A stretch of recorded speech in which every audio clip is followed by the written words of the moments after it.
everybody, it's Carolyn from Homesteading Family, and I'm really excited to share this really simple food preservation technique with you guys today.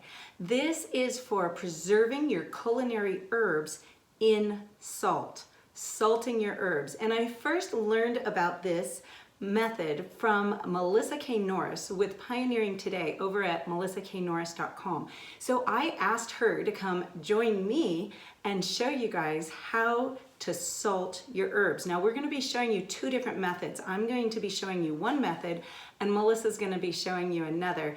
And while she couldn't make it all the way to my kitchen here, we do have the power of technology, and so we can both work in our own kitchens and bring you guys this method. So enjoy. And don't forget to follow the link in the description to get your free guide on 3 different methods to preserving culinary herbs. Hey guys, I am thrilled to have you in my kitchen today. For those of you who don't know, my name is Melissa K. Norris. I'm the host of the Pioneering Today podcast, and I am thrilled to meet you. I have Carolyn Thomas with me. Carolyn, say hey. Hey guys, this is Carolyn from Homesteading Family, and it's great to be here. And I'm super excited about this preservation method. I think it's so much fun and just has such a wonderful end flavor. Yes, so you guys get to be in both of our kitchens at the same time. How much fun is that? So we're going to be using slightly different methods to show you how to take your fresh herbs. Carolyn and I are both doing basil today and preserving it with salt. But you've got some options, and I don't know about you, but as homesteading peeps, we kind of like to have our options. Absolutely. And you know, what I like about this is it keeps the flavor of these fresh herbs really bright and like sunny. It's like eating basil from midsummer, but it keeps it that way in your salt, just in your pantry or in your fridge, however you choose to do it. And so I absolutely love that about this preservation method. I'm really excited for this preservation mode because traditionally, if you just dehydrate basil, basil is not an herb that when dehydrated really holds on to its flavor. Some herbs do fantastic dehydrated. Basil's not so one of them. It's kind of whole hum once it's dehydrated for its flavor punch, especially when compared to fresh. So I really like this method. And the first place I actually learned about this was from Preparedness Mama. So she did a guest post for my blog at melissaknorris.com. And so I am thrilled to put these into use into my own kitchen, and I know Carolyn is too. So Carolyn, do you want to go ahead and start with your method, and then I will go into mine? Yeah, so my method is probably the most low-tech of the two methods here, and I really like this. I have some finished right here, and all you're going to do for this method is layer fresh basil with your salt. And so you end up with 2 distinctly different products at the end. You have a flavored salt, a basil salt, and let me tell you, it really holds on to that basil flavor. Having this salt sprinkled over pizza or eggs just makes it pop. It is so good and so delicious. But then you also end up with basil leaves preserved in the salt. And you can see here, these have been sitting here for a month and a half, 2 months, and this is still a fresh basil leaf. Now, it's a really salty fresh basil leaf, so you have to make up for that salt addition in your recipes, but it has the flavor of fresh basil. So I love this, and it is so easy. All you do is you take a very clean and impeccably dry jar or any vessel you want. You want to make sure it's really dry because you don't want any moisture in there to cause any mold to grow. And then you're going to put a layer of salt at the bottom. And, you know, I mean a solid layer, 1/8 of an inch, 1/4 of an inch, but you really want it covering the entire bottom of whatever vessel you're using. And then you put a basil leaf in and cover your whole bottom. I can fit about 2 basil leaves in the width of this.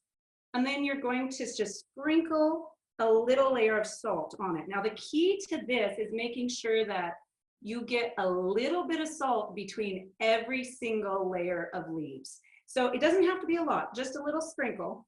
And then you add on some more basil leaf. And I am gonna just sit here and do this for the rest of this jar. And Melissa, you wanna tell us about how you're gonna do it differently? Yeah, so we're doing the same principle, in fact, that we're using just basil leaves and we're using salt. And I want to talk about salt for just a moment.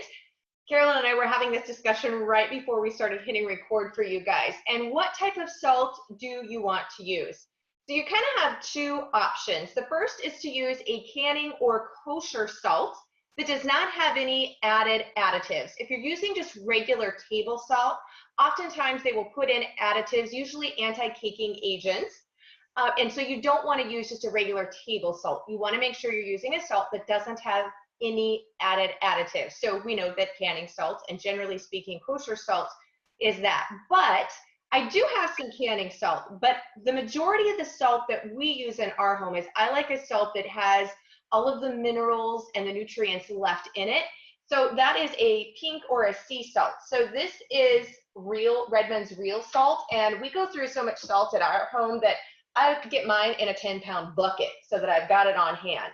So that's what I'm using today. Carolyn, and the type of salt that you're using for yours? Right now, Himalayan pink salt, and I'm the same way. I buy it in the 25-pound bags and keep it in a bucket in the pantry. But you could also use a Celtic sea salt, or a totally pure sea salt, you know, not one that is sea salt in name, sold by big recognizable companies that have probably adulterated it to make it more usable, but one that's actually a pure sea salt, and it will say that on the label. You'll be able to read that. Right. There we've given you several options, but I think you can see what we want you to stay away from and what's best to use.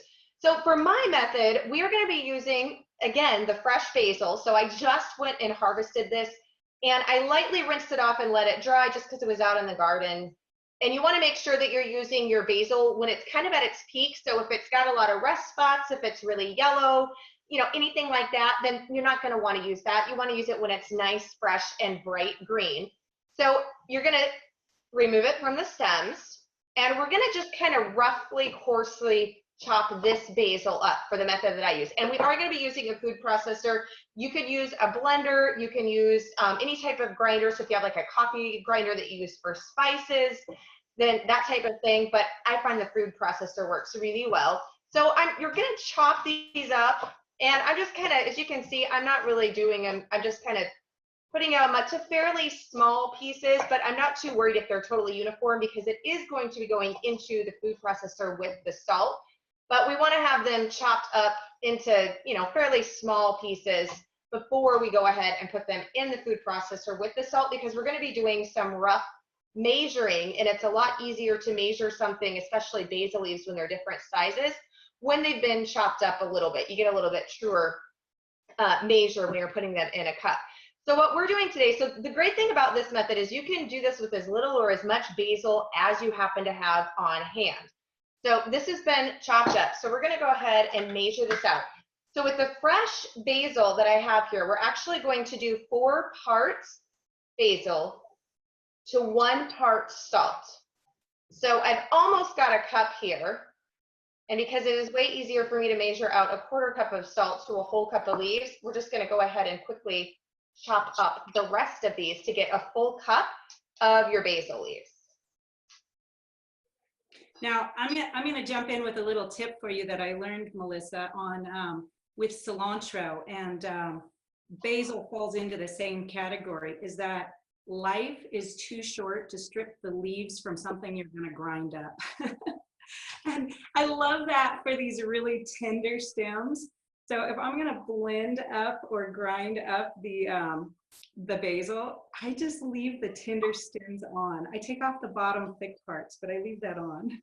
Gotcha. I think this one is a little bit, or doesn't feel very tender. This one's getting kind of big at the end of the season, but for the smaller ones, I love that, because I think most homesteaders, we're all about efficiency and saving time where you can. So thank you for sharing that tip. And that's what's so fun about having both of us in the kitchen together at the same time, is everybody, you get to learn things that other people have learned without having to go through quite that long, you know, process or learning curve. So thank you for that. No, absolutely. Okay, so we've got, it's almost, and then we're going to follow that with a 1/4 cup of the salt, because we're doing 4 parts herb, fresh herb, to 1 part salt. So I'm just going to kind of layer that. And now we're going to pulse it. So bear with me because it's going to make some noise when we turn it on.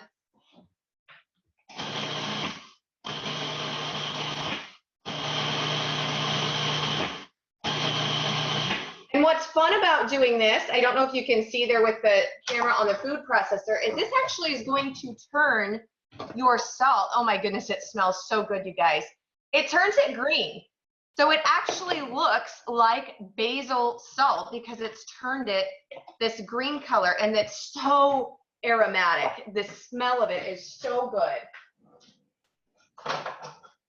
So next, after you have done this part, and like I said, you can do as little or as much as you want, just following that ratio, 4 parts fresh herb to 1 part salt.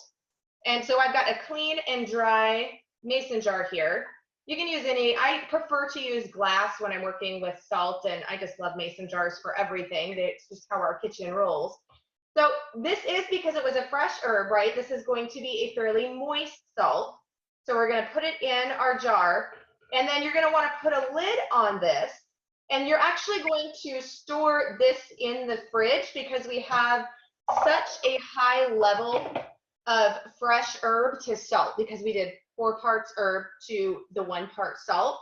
So this is going to be something that we store in the fridge, but it will keep in the fridge up to 6 months, and then you're going to use it as seasoning. Think about if you're doing garlic bread and just sprinkling this on, using it to flavor your soups and your sauces, any of your dishes, you're going to really get that basil flavor. But this method is definitely more salty. You're not being able to extract just that fresh leaf out like you are with Carolyn's option. Mm-hmm. Yeah, now you end up using more salt than the ratio that's the 1 to 4, like you're saying, because you really need to layer salt in between each leaf. So you're getting a little bit more in this. And I have found that this sits out on the counter just fine because that salt really, really pulls that moisture. But because you have so much salt, it kind of absorbs into it. And one of the tricks I use to make sure that's the case, because some people, I know, especially some of my listeners, want to keep things out of the refrigerator. They have very limited refrigerator space, and so they're always looking for methods to be able to use outside of modern refrigeration. And so you could certainly stick this in the refrigerator too, and that would make it keep even longer and really make it foolproof. But because it's just the herbs packed in salt, you don't have any concerns with botulism or anything like that. What you would have a concern with is mold growing. So you need to make sure it's dry enough for, to inhibit the mold. But one of the ways you do that is just to make sure you have a high enough salt ratio. And so for this, I make sure I put a layer of salt all the way across the top, a nice thick layer here. And I kind of jiggle a little to help it really get down into any air pockets. And like I said, you can certainly stick this in the fridge. It will probably last even longer with even fresher flavor in the fridge. But if you have enough salt in there, you shouldn't have a problem keeping it out on the counter too with a lid on it. Now, Melissa, we talked about basil, but there are some other herbs that, you can use this exact same method for really successfully. What comes to mind for me is parsley, cilantro, chives, maybe fennel. Do you have any other thoughts on those? No, I think sound great. I think you really, with those herbs that taste best fresh. Right. So to me, dried parsley just doesn't have a ton of flavor to it. So it's those herbs that have, they have that big flavor profile when they're fresh, but when they're dried, they're kind of lacking. And chives is one of those as well. You don't get quite that flavor punch when you do dried. There's other herbs like sage and mint. Those are fabulous when you have them dried. They have a lot of flavor still in them. So, but yeah, so any green leafy type herb you can use to do this preservation method. Great. Well, this has been really fun getting to work with you in the kitchen, Melissa. I really enjoyed that. So thank you for getting on with me and doing some work in the kitchen. Yeah, thank you, Carolyn. It's always more fun, I think, when we have friends in the kitchen. So thank you for bringing this on and for just sharing wisdom with everybody on how to have healthy, homegrown food preserved for the entire year at your fingertips for really good food. Bye, guys. If you guys like this video, please share and subscribe. Leave us a thumbs up or a comment. And check out our other great preservation and fermenting videos.